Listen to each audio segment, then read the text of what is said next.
Hello folks, welcome to my channel review rowdy. I am your host and दोस्त कुशल नारसरिया। दोस्तों, आज मैं review करने वाला हूं अमेजॉन प्राइम की original web series Wakaalat from home का, starring Sumeet Vyas, Nidhi Singh, Kubbra Sait and Gopal Dutt in prominent roles. पूरी वेब सीरीज में 4 लोग ही स्क्रीन पर दिखाई देते हैं, बाकी 2 लोग और हैं जो 1-2 सीन में आके कैमियो अपीयरेंस देकर चले जाते हैं। इसमें और वुड सिलेक्ट की web series the gone game में एक कॉमन लिंक ये है कि ये दोनों ही वेब सीरीज कोरोना वायरस के लॉकडाउन में ही स्ट्रेटेजाइज की गई, एग्जीक्यूट की गई, शूट की गई। दोनों ही वेब सीरीज में ये समानता है कि पूरी की पूरी कहानी व्यूअर्स को वीडियो कॉन्फ्रेंसिंग, वीडियो कॉलिंग के थ्रू ही बताई गई। हर एक कैरेक्टर अपने अपने घर पर बैठा हुआ है, इन लोगों का इन पर्सन फिजिकल कांटेक्ट नहीं हो पाता है और ये वीडियो कॉन्फ्रेंसिंग के थ्रू ही सारे डायलॉग्स बोलते हैं। पूरी कहानी ऐसे ही चलती है। दोनों में ये सिमिलैरिटी है। अब डिफरेंस दोनों में क्या है, द गॉन गेम और ये वकालत फ्रॉम होम में कि द गॉन गेम में एक सस्पेंस थ्रिलर टाइप ड्रामा उन लोगों ने दिखाने की कोशिश की थी, whereas in वकालत from home it is touted to be an out and out comedy। ठीक है, इसमें निधि सिंह और सुमित व्यास एक मैरिड कपल है। 10 साल हो गए उनकी शादी को, लेकिन now they are willing to file for a divorce. क्योंकि अभी लॉकडाउन हो गया कोरोना वायरस का, इसीलिए कोर्ट्स फंक्शनिंग नहीं चल रही है उनकी, तो इसीलिए इनके वकील कोशिश करते हैं कि वीडियो कॉन्फ्रेंसिंग के जरिए इनका पूरा केस समझें और आउट ऑफ कोर्ट सेटलमेंट करने की कोशिश करें, या फिर अगर ये नहीं मानते हैं तो जज को भी वीडियो कॉन्फ्रेंसिंग पर लेकर कैसे ना कैसे इनका केस सॉल्व किया जाए। सुमित की वकील है कुबरा सैथ और निधि सिंह का वकील है गोपाल दत्त। ये इसका सीजन 1 है जिसके टोटल 10 एपिसोड्स है। हर एक एपिसोड 15 से 20 मिनट का ही है। सो टेक्निकली पूरी वेब सीरीज 2.5 घंटे की है, लेकिन अगर आपने स्टार्टिंग के 2 एपिसोड के बाद इस वेब सीरीज को कंटिन्यूड रखा ना, तो आप अपने खुद के बाल नोचकर मेरे जैसा हेयर स्टाइल कॉपी कर लोगे। समझे? आप ये वेब सीरीज अगर मोदी जी को दिखा दोगे ना, तो मोदी जी खुद पीकॉक के सारे पंख नोच के देश के लिए काम करना चालू कर देंगे। ये वेब सीरीज उनको दिखाओ जो लॉकडाउन का बहाना बना के, जॉब जाने का बहाना बना के, धंधे बंद होने का बहाना बना के आपका पैसा नहीं लौटा रहा है, उसको दिखाओ। आई अश्योर यू, ये सीरीज खत्म होने के 15 मिनट, आधे घंटे के बाद वो आपके घर पे आके आपको पैसा देगा और आपसे माफी मांगेगा कि चाहे तो तू मुझे माँ, बहन, बाप, भाई, ताऊ, ताया जिसकी गाली देना है दे, लेकिन ऐसा गोबर दोबारा देखने को मत बोलना। आप ये सीरीज उस आदमी को दिखाओ जो वैक्सीन नहीं बनने के बावजूद भी क्वारंटीन सेंटर में जाके कोरोना से ठीक होकर आ रहा है। वो बेचारा कोरोना से तो बच जाएगा, लेकिन ये वेब सीरीज से नहीं बच पाएगा। वो इतनी घटिया वेब सीरीज है। स्टार्टिंग के 2 एपिसोड इसलिए बोल रहा हूं क्योंकि मुझे अच्छी लगी थी ये। मुझे लगा कि कुछ कॉन्सेप्ट लेकर आए हैं इसके मेकर्स। स्टार्टिंग के 2 एपिसोड में नैरेटिव वाकई एंगेजिंग था। सुमित के और निधि के जो डायलॉग्स हैं 90% टाइम पूरी सीरीज में ये लोग ही बकबक करते हैं, और स्टार्टिंग के 2 एपिसोड तो यू नो ये बेरेबल है। लेकिन क्यों बेरेबल था? क्योंकि उसमें विट था, ह्यूमर था।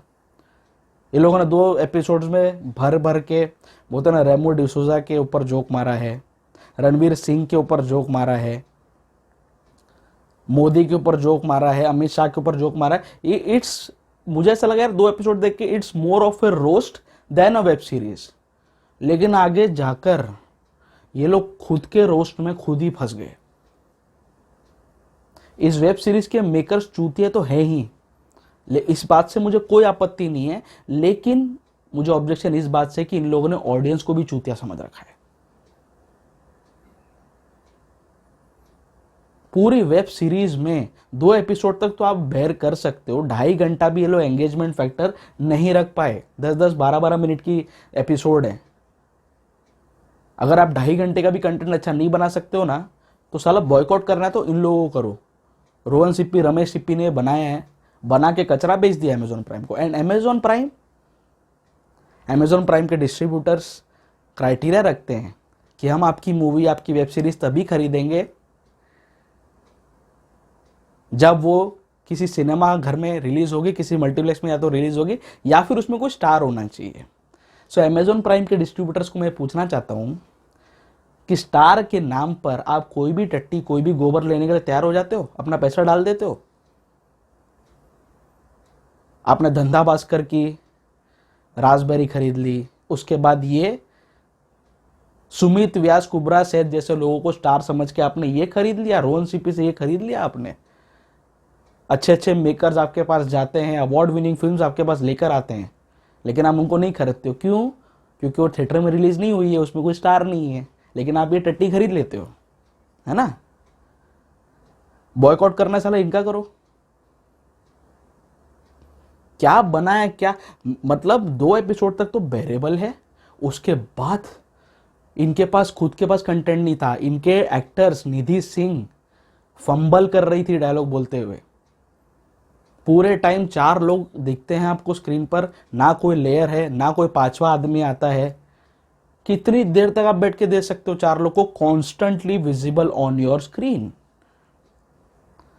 पूरे टाइम ये सुमित और निधि झगड़ते रहते। एक बार 2 बार अच्छा लगता है, कुछ डायलॉग्स अच्छे लग जाते हैं, बट ये कब तक? च्युइंगम भी इतना नहीं खींचता है भाई। ऐसा लग रहा था जन्मों जन्मांतर तक ये वेब सीरीज चल रही थी। मेरा काम तो बहुत आसान हो गया, 3rd-4th एपिसोड तक देखा मैं, बाद में भगा भगा के देख रहा था। मैं देखा वो कहानी वहीं की वहीं है। जो निष्कर्ष पे लोग स्टार्टिंग के 2 एपिसोड में आए थे, 2 वकील कुबरा सेठ और गोपाल दत्त, लास्ट में जाके लोग वही डिसीजन लेते। तो बीच का 8 एपिसोड तुमने क्या उखाड़ा? क्यों लोगों का टाइम वेस्ट किया?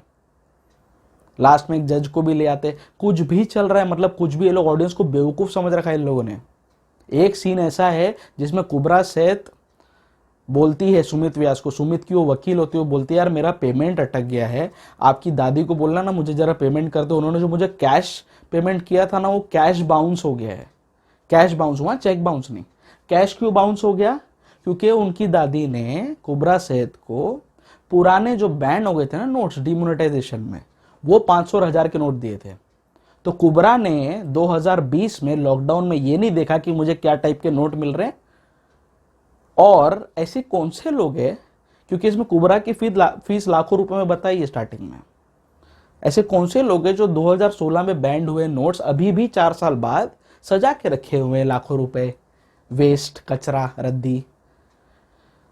सो ये है ना, ये चीप ह्यूमर पैदा करने की कोशिश की गई है ऐसे फुद्दू डायलॉग से, ऐसे फुद्दू प्लॉट, सब प्लॉट से। 4थे एपिसोड के बाद, तीसरा तो वीक एपिसोड लगा ही मुझे, 4थे एपिसोड के बाद इनको कुछ समझा ही नहीं आगे करे क्या। कुछ भी टाइम पास चल रहा है स्क्रीन पे, कुछ नहीं बचता। तो कुबरा सेठ और गोपाल दत्त के बीच में इन्फैचुएशन बता रहे, उनकी लाइनिंग लिंकेजेस बता रहे, कुछ भी चल रहा है। And the weakest actress among all was Kubbra Sait. मैं लिटरली प्रे कर रहा था कि गणेश गायतोंडे आए, कुबरा को वापस लिटाए और इसका गेम बजाए। Literally she was the pathetic actress among all. उसने मुझे इलीगल में इंप्रेस किया था अपनी परफॉर्मेंस से, बट यहां पर सबसे वीकेस्ट लिंक उसकी परफॉर्मेंस थी कुबरा सेठ की। वो जबरदस्ती कॉमेडी पैदा करने की कोशिश कर रही थी जो उसके ऊपर बिल्कुल सूट नहीं कर रहा था। वही जो नेचुरल कॉमेडियन है गोपाल दत्त, उसका तो टैलेंट यूज ही नहीं हुआ। टीवीएफ वगैरह में काफी जगह उनको देखा है और बहुत अच्छे एक्टर हैं वो, लेकिन he is been belittled with this role. Sumeet Vyas एक ऐसा आदमी हो गया है जिसको लगता है कि मैं जहां जाता हूं 10 लोग आके मेरे साथ सेल्फी खिंचा लेते हैं तो मैं आमिर खान और ऋतिक रोशन के लेवल का मैं एक्टर हो गया हूं। वो उस अकड़ में काम करता है और उसी एटीट्यूड के साथ same type of performances repeat करते जाता है, रिपीट करते जाता है। ये झंडू वही है, वो मिकेश टीवीएफ रूममेट्स वाला जो भी है। सो ये जो है ना, कुछ सीन्स में बहुत अच्छा लगा वो सुमित व्यास, लेकिन बाकी टाइम पे वो पूरा रेपिटेटिव था। ऐसी परफॉर्मेंस उसकी मैंने बहुत बार देखी है और ये यही करते हुए देखा है मैंने उसको भाई। सबसे अच्छी परफॉर्मेंस थी स्टार्टिंग के 2-3 एपिसोड्स तक ही निधि सिंह की। अच्छा लगा उसको देखकर, जो डायलॉग्स वगैरह दे, पर बाद में वो भी फंबल करना चालू कर दी। तो इसमें सबसे बड़ी गलती ये कि अगर आप पूरी मूवी, पूरी वेब सीरीज अगर आप वीडियो कॉन्फ्रेंसिंग के जरिए बता रहे हैं, आपके कैरेक्टर्स फिजिकली एक दूसरे के सामने नहीं है रिएक्शंस देने के लिए, तो आपको थिएटर आर्टिस्ट लेने चाहिए। दोस्त people are experts in such things. कई सारे थिएटर आर्टिस्ट बेचारे दिन रात मेहनत करके बिना सामने कैरेक्टर हुए भी अपना पार्ट ऐसा प्ले करते हैं जैसे कि सामने वाकई उनके कोई खड़ा है। They are trained in that manner. ये वो लोग हैं जो जरा सा कुछ होता है, जरा सा इनका डायलॉग फंबल हो जाता है तो ये बुलाते हैं स्पॉट दादा, आके मेरा ये चेंज करो, वो चेंज करो, I want a new shot. इनको खुद को भरोसा नहीं रहता अपने बोलते हैं ना परफॉर्मेंस पे। जाके ये लोग जाके टेलीविजन में मॉनिटर में वापस देखते हैं कि मैंने सही किया कि नहीं किया। सो ऐसे सेल्फ डाउट वाले लोगों को इसमें लिया गया है, जो 2 कौड़ी के एक्टर हैं, और इनको दे हैव एक्सपेक्टेड कि ये लोग एक क्लास परफॉर्मेंस देंगे जो नहीं हो पाया, which any layman can understand. So ये 2 एपिसोड तक ही देखना, आगे आपका रिस्क है।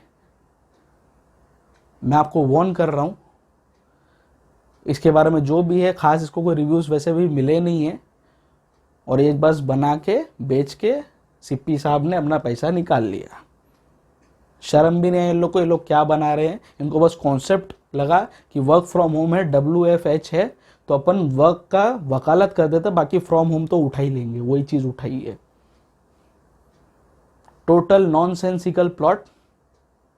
कॉन्सेप्ट अच्छा था, लेकिन 3-4 एपिसोड में बना के खत्म करते। इनको खुद नहीं समझा कि आगे च्युइंगम की तरह मैं खींचूं तो कितना खींचूं। एक अच्छे खासे कॉन्सेप्ट की रेड मार दी गई। स्टार्टिंग के 2 एपिसोड देखो, शांति से घर पे बैठो, अच्छे से अच्छा लाफ्टर आ जाएगा। उसके बाद मत देखियो भाई, फिर बोलना मत कि खराब हो गया मूड और दिमाग, गुस्सा आ रहा है, टीवी फोड़ने का मन कर रहा है, ये हो रहा है, वो हो रहा है। माई राउडी रेटिंग फॉर वकालत from home, which is an Amazon Prime web series, will be just 1 out of 5। ये 1 स्टार भी सिर्फ और सिर्फ निधि सिंह की अच्छी परफॉर्मेंस के लिए, सुमित के डिसेंट परफॉर्मेंस के लिए, और कुछ जोक्स, कुछ वन लाइनर्स मुझे बहुत अच्छे लगे ऑन रणवीर सिंह, ऑन रेमो डिसूजा का जो बहुत अच्छा जोक है। ये स्टार्टिंग के 2 एपिसोड में ही बस एंगेजमेंट फैक्टर है भाई, बाकी पूरा कचरा है, पूरा गोबर है। So my rowdy rating will be just 1 out of 5।